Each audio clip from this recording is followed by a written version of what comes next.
So we're back again. This morning kicked off with a long stretch followed by a gear grappling session.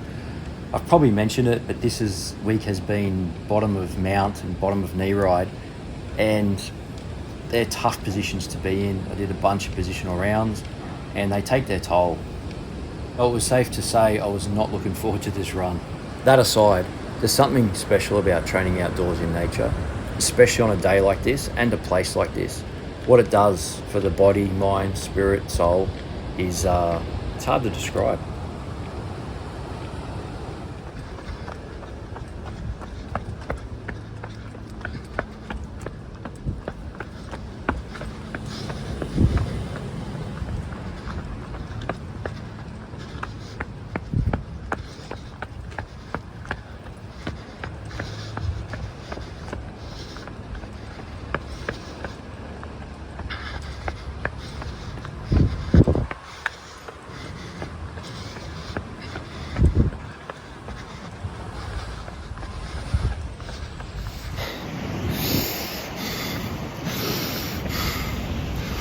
It's a run done. It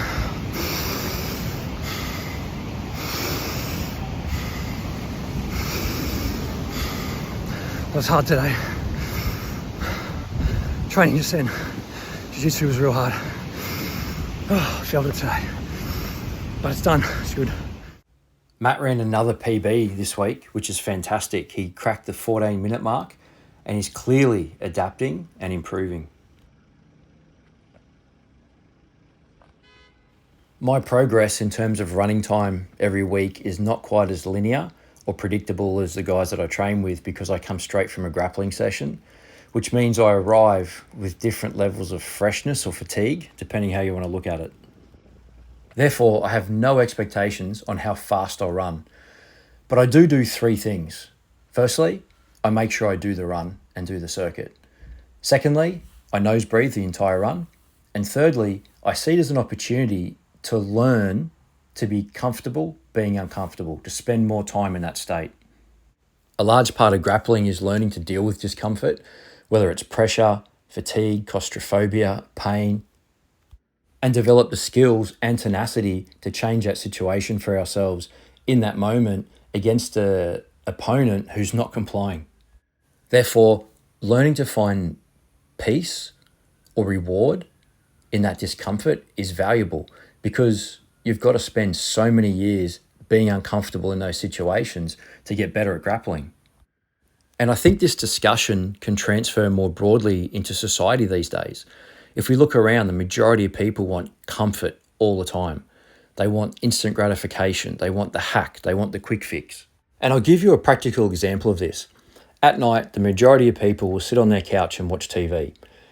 Now, these people will spend thousands and thousands of dollars on a comfortable couch, but they will not spend 20 to 30 minutes every night sitting on the floor first to ensure that their body has the capacity to sit comfortably on the floor, to sit comfortably in any environment, whether it's cross-legged, whether it's kneeling, whether it's in a variety of stretches that they may choose to engage in. So their quality of life over time becomes less and less, because they need more and more comfort, whether it's a chair, whether it's a couch, whether it's a lazy boy, whether it's a recliner, to enjoy their lives. If they don't have those things, if those things aren't available, they're less comfortable. Their quality of their life becomes less and they're not as happy. Now, I'm not suggesting that you don't sit in the lounge, but I am suggesting that you have the ability to sit comfortably on the floor for 20 to 30 minutes in a variety of positions every day.